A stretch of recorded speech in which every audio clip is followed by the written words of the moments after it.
प्यारे विद्यार्थियों, स्वागत है आप सभी का उत्कर्ष के इस यूपीपीसीएस यूट्यूब चैनल पर। और मैं हूं शैलेश कुमार, आप सभी का स्वागत करता हूं। तो आज हम लोग एक बहुत ही महत्वपूर्ण टॉपिक पढ़ेंगे जो विश्व के भूगोल में जलवायु विज्ञान से संबंधित है, और वो टॉपिक है वायुदाब पेटियाँ। वायुदाब पेटियाँ एक ऐसा टॉपिक है कि जिसमें अगर आप उन वायुदाब पेटियों को समझते हैं तो उनके सहारे आप जो प्रचलित पवनें हैं, जैसे नाम आपने सुना होगा व्यापारिक पवन, पछुआ पवन, ध्रुवी पवन, और उसके साथ साथ जो विभिन्न वायुमंडलीय कोशिकाएं हैं, फेरल कोशिका, हेडली कोशिका, पोलर कोशिका, इन सब के साथ साथ चूंकि इन वायुदाब पेटियों का, इन पवनों का जो प्रभाव है वो जलवायु पर, मौसम पर और विभिन्न जो क्षेत्र हैं, कहीं मरुस्थल के निर्माण में तो कहीं संवहनी वर्षा के क्षेत्र में बहुत ही ज़्यादा इनका प्रभाव। यानी कुल मिलाकर ये समझिए कि अगर आप वायुदाब पेटियों के समग्र विषय को समझ गए तो आप जलवायु विज्ञान का एक बहुत बड़ा हिस्सा, कहाँ वर्षा होती है, कहाँ शुष्कता होती है और बहुत सारी चीज़ें जलवायु क्षेत्रों के संबंध में आप बहुत कुछ समझ सकते हैं। तो बड़ा इंटरडिसिप्लिनरी, बड़ा अंतर विषयी ये टॉपिक है। तो जब भी विद्यार्थी जैसे तैयारी करें ना, तो इस विषय को बहुत अच्छे से समझें, और वो अगर इसको अच्छे से समझेंगे तो वो प्रीलिम्स में भी उन्हें बहुत अवधारणात्मक प्रश्न में भी सफलता मिलेगी, और मुख्य परीक्षा से जुड़े जो प्रश्न आते हैं वहाँ भी उनको बहुत लाभ मिलेगा। तो चलिए आगे बढ़ते हैं। वायुदाब पेटियों की बात आज हम लोग करेंगे। तो चलिए देखिए, ये वायुदाब पेटियाँ, ये आप देखिए, इसकी ये ग्लोब है, और ग्लोब पर कुल अगर वायुदाब पेटियों की आप बात करें अगर संख्या में, तो संख्या में कुल 7। इधर देखिए, इधर ध्रुवीय उच्च वायुदाब पेटी, शीतोष्ण निम्न वायुदाब पेटी, इसी को उपध्रुवीय निम्न वायुदाब पेटी भी कहते हैं। ये उपोष्ण उच्च वायुदाब पेटी, सब ट्रॉपिकल हाई प्रेशर बेल्ट, ये जो आप देख रहे हैं इक्वेटोरियल लो प्रेशर बेल्ट या विषुवतीय निम्न वायुदाब पेटी। तो मूल रूप से अगर आप देखें वैसे अगर प्रकार में तो 4 प्रकार की हैं, एक ये, दूसरी ये, तीसरी ये, चौथी ये। बाकी जो आप इधर 1 2 3 यानी टोटल 4 3 7 देख रहे हैं, तो यानी उसमें बाकी रिपीटेशन है। जैसे आप देखिए, जो 3 इधर हैं वही 3 इधर हैं, एक बाकी ये कॉमन है मध्य में। तो टोटल संख्या में 7 हो गई। और अगर प्रकार मुख्य रूप से देखा जाए तो 4। कौन कौन सा? विषुवतीय निम्न वायुदाब पेटी, उपोष्ण उच्च वायुदाब पेटी, शीतोष्ण निम्न वायुदाब पेटी जिसको उपध्रुवी सब पोलर लो प्रेशर बेल्ट भी कहते हैं, और पोलर हाई जो ध्रुवों की तरफ बनती है। अब ये जो वायुदाब पेटियां हैं उसमें आप ऐसे समझें कि जब आप वायुदाब की बात करते हैं तो वायुदाब आप कहते हैं कि धरातल से ऊपर की तरफ चलने पर वायुदाब में कमी आती है। वायुदाब को हम अगर देखते हैं तो कहते हैं कि जो सबसे निम्नतम तल है, जिसको आप सागर तल कहते हैं, कि सागर तल के प्रति इकाई क्षेत्रफल पर पड़ने वाली वायुमंडलीय परतों के समस्त भार को हम वायुदाब कहते हैं, जिसे मिलीबार या पास्कल में मापा जाता है। ज़्यादातर मिलीबार ही आप इस्तेमाल करते हैं। तो अब जो वायुदाब पेटियां हैं वो या तो गतिजन्य होंगी और या तो तापजन्य होंगी। देखिए भूगोल में क्या होता है, भूगोल में जब आप बात करेंगे, वायुमंडल एटमॉस्फेयर की बात करेंगे, तो एक ओपन सिस्टम की तरफ यहाँ की तरह काम करता है।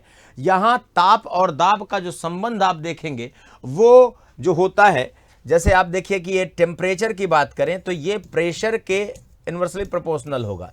यानी तापमान अगर ज़्यादा होगा तो वायु प्रसार होगा, वायु में हल्की होकर वायु ऊपर उठेगी और निम्न वायुदाब बनेगा। यानी तापमान ज़्यादा है तो वायुदाब कम होगा, ठीक है, और अगर तापमान कम है तो वायुदाब ज़्यादा है। ये एक संबंध बनता है, इसको आपको समझना है।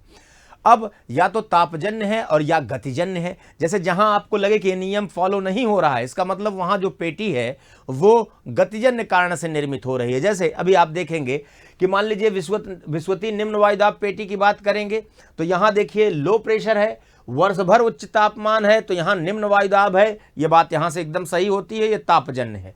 लेकिन वहीं अगर आप उपोष्ण उच्च वायुदाब देखेंगे तो आप कहेंगे कि ये 30-35 वाला क्षेत्र है, ये भी नहीं एक ठंडा क्षेत्र है, तापमान तो यहाँ भी उच्च है ना।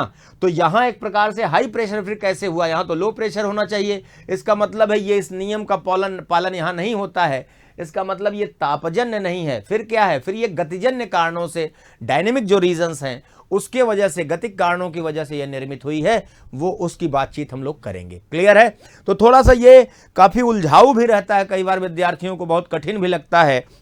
लेकिन अगर आपको वाकई एग्जाम पास, सिविल सेवा का एग्जाम जो है उसको क्रॉस करना है, उसको पास करना है, तो आपको इस टॉपिक को बेहतर तरीके से समझना ही होगा। तो चलिए देखते हैं। देखिए, सबसे पहले इस बात करेंगे इस विषुवतीय निम्न वायुदाब पेटी की। यहाँ क्या है, वर्ष भर तापमान उच्च होता है, जिसकी वजह से वायु में प्रसार होगा, हल्की होगी, ऊपर की तरफ उठेगी, इसलिए तापजन्य पेटी है जो निम्न वायुदाब की पेटी है। यहाँ अगर आप देखें कि इस पेटी की पर्टिकुलर हम लोग बात करें तो ध्यान दीजिएगा, यहाँ ये जो विषुवतीय निम्न वायुदाब पेटी है, इसको अलग से हम आपको दिखा रहे हैं।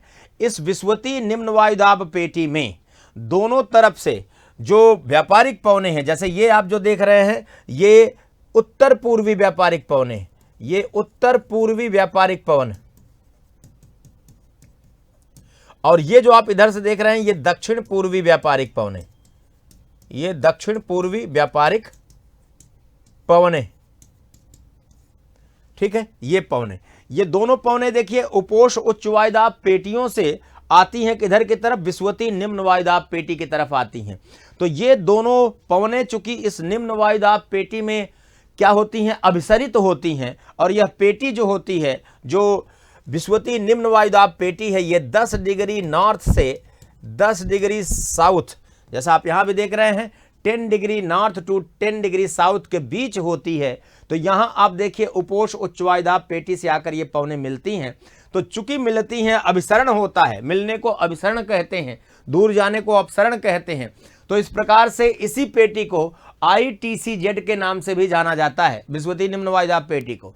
ITCZ inter tropical convergence zone, अंतः उष्णकटिबंधीय अभिसरण क्षेत्र, क्योंकि यह उष्णकटिबंधीय क्षेत्र है, यहां दोनों गोलार्धों से व्यापारिक पवने आकर मिल रही हैं।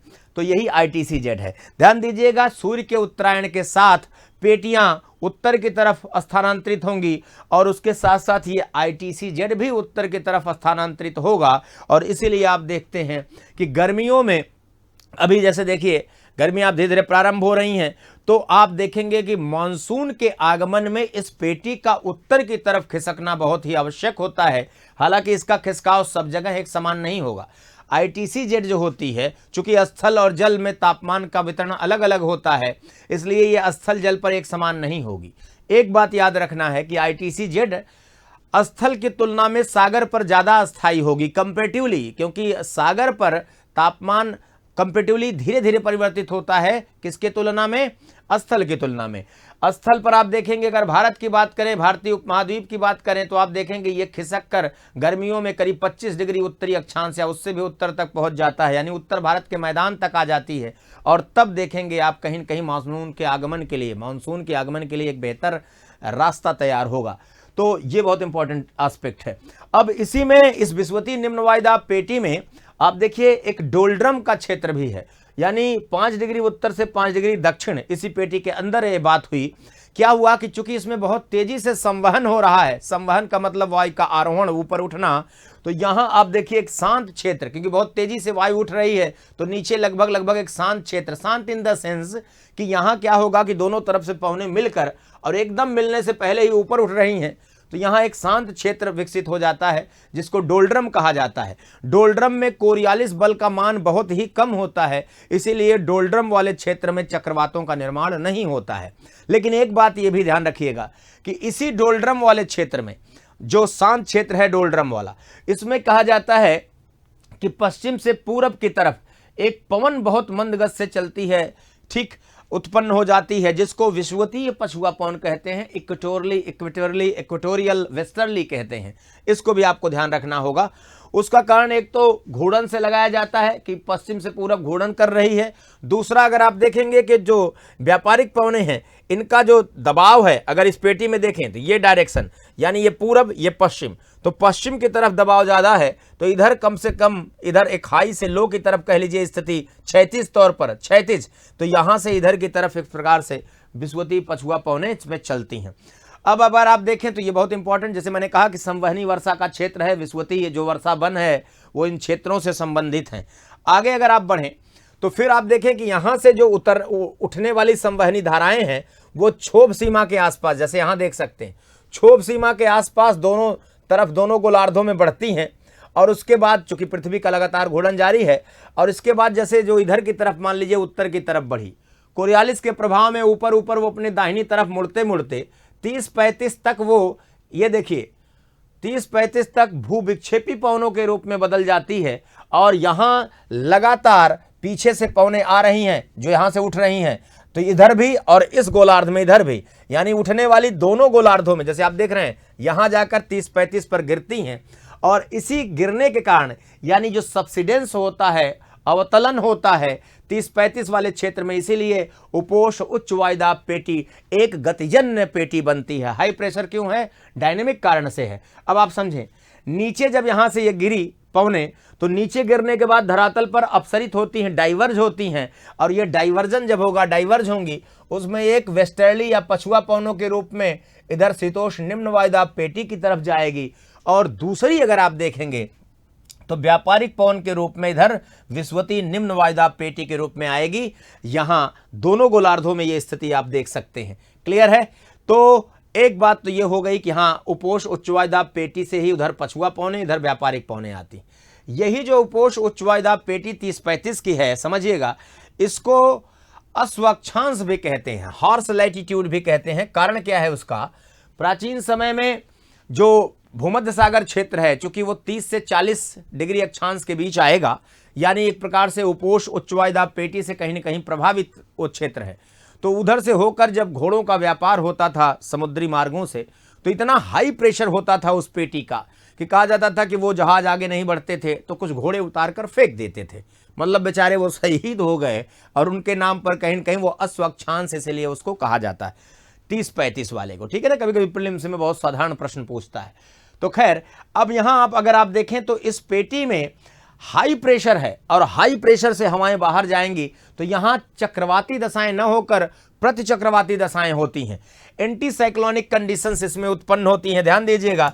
और याद रखिएगा, एंटी साइक्लोनिक कंडीशंस में शुष्कता होती है, वर्षा की संभावना नहीं होती। तो प्रति चक्रवाती दशाओं में चूंकि वायु का आरोहण नहीं होगा, और याद रखिएगा जब तक वायु का आरोहण नहीं होगा तब तक वर्षा की गुंजाइश नहीं है, तो यहां प्रति चक्रवाती दशा में शुष्कता उत्पन्न होगी। इसका मतलब कि इस पेटी के प्रभाव में, जो कि 30-35 भले है, लेकिन उत्तरायण दक्षिणायन के साथ देखिए इसका प्रभाव इधर आगे से, कुछ आगे से लेकर, ठीक है, गर्मियों में थोड़ा उत्तर खिसकेगी और सर्दियों में फिर से दक्षिण की तरफ।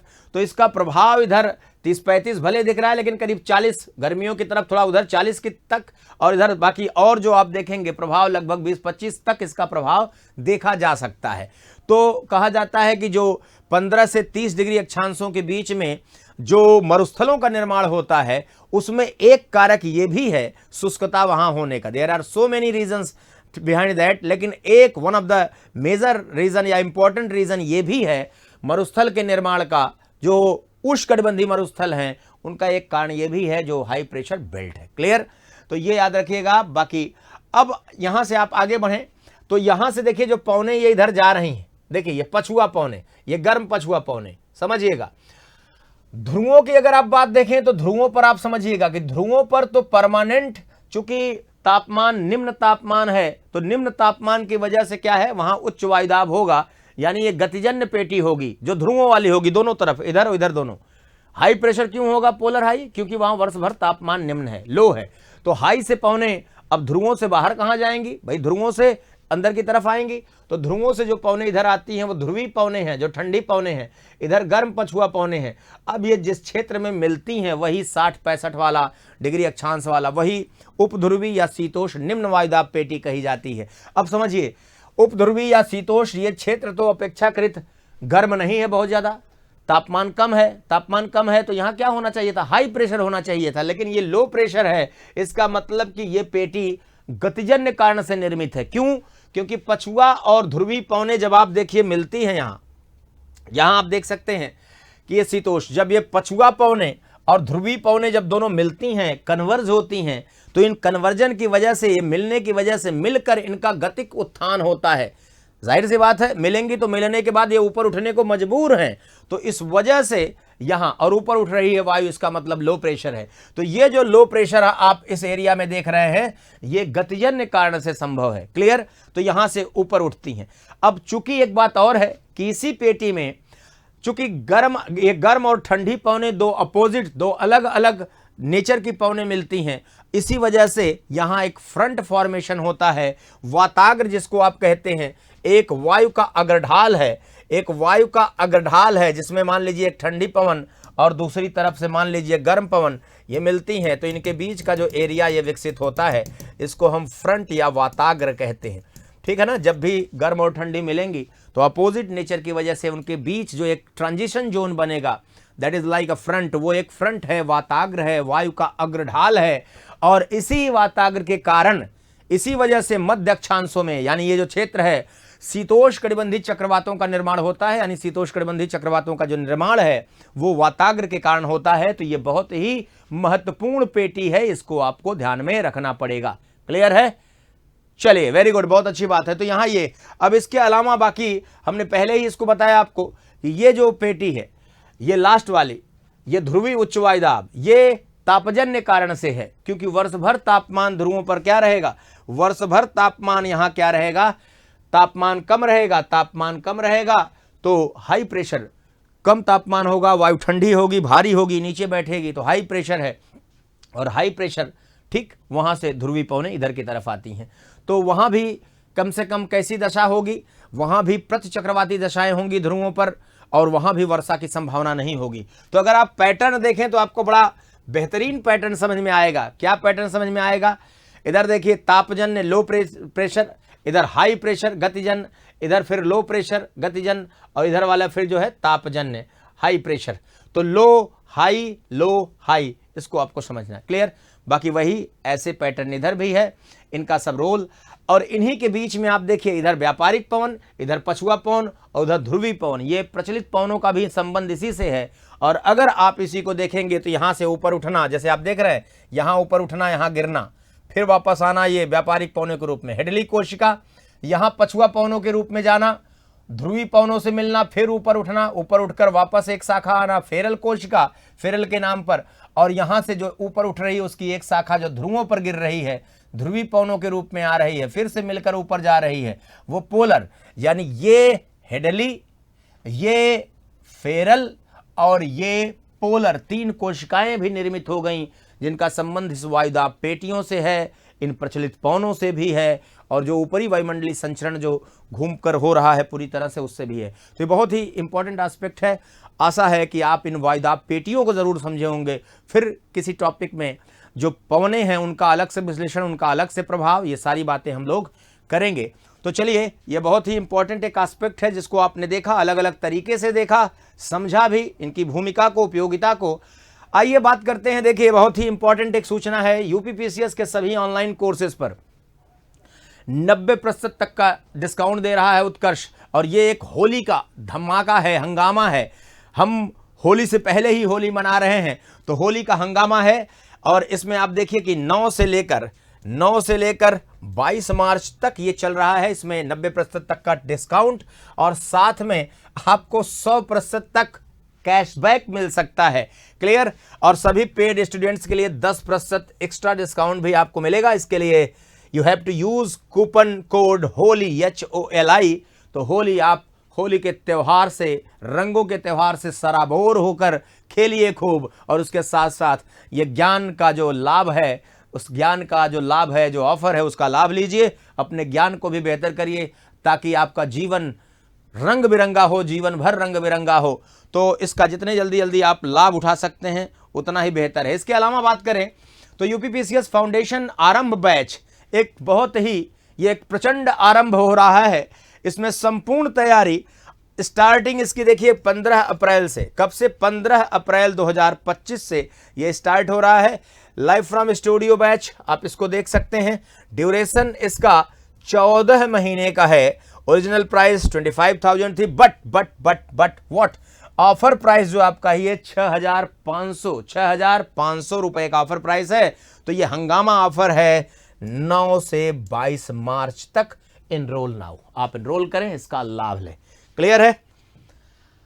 अगर बैच फीचर की बात करें इसकी, तो revision session before exam, 5 full length test before prelims exam, recorded CSAT, revision booklet, ठीक है, ये सारे इसकी जो विशेषताएं हैं। Topic wise MCQ PDF, every subject handwritten notes PDF, every subject e-notes, live and recorded classes, asked out program, create test program, ये कई सारी बातें आपको, कई सारे जो लाभ हैं, ये सारे लाभ आपको इसमें दिए जा रहे हैं। स्पेशल गाइडेंस और doubt session 1 time in a month, online mentorship, इसके अलावा subject wise MCQ practice, weekly test, complete syllabus PCS का, यूपीपीसीएस का, ये भी आप देखिए। यूपीपीसीएस नेक्स्ट अगर बात करें हम लोग तो यूपीपीसीएस फाउंडेशन अर्जुन 4.0, और इसमें लाइव फ्रॉम स्टूडियो बैच है। ये स्टैंडर्ड जो फी है वो पहले 20,000 थी, वो अब मात्र 4800 रुपये, और प्राइम जो फी जो 43,000 थी वो मात्र 8,500 रुपये में।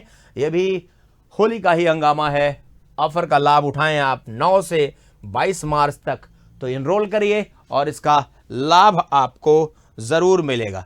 नेक्स्ट अगर बात करें, यानी इस जो आपने ये देखा है इसका अर्जुन 4.0, इसकी कुछ विशेषताएं अब उसमें देखें, जैसे बैच कुछ फीचर्स हैं स्टैंडर्ड में और ये प्राइम की, ये स्टैंडर्ड की विशेषताएं हैं और ये आपके प्राइम की विशेषताएं।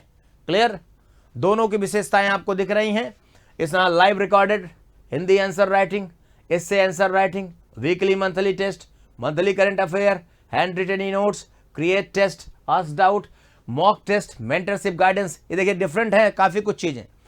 Mock test, mentorship guidance, UPPCS mains answer writing batch, उसके अलावा ऑल यूपी मॉक टेस्ट, ठीक, quick revision practice batch, access मिल जाएगी आपको। प्रीवियस बैचेस के लिए भी आपको एक्सेस दिया जाएगा, ठीक। एमसीक्यू बैच में भी एक्सेस, सब कुछ करीब करीब।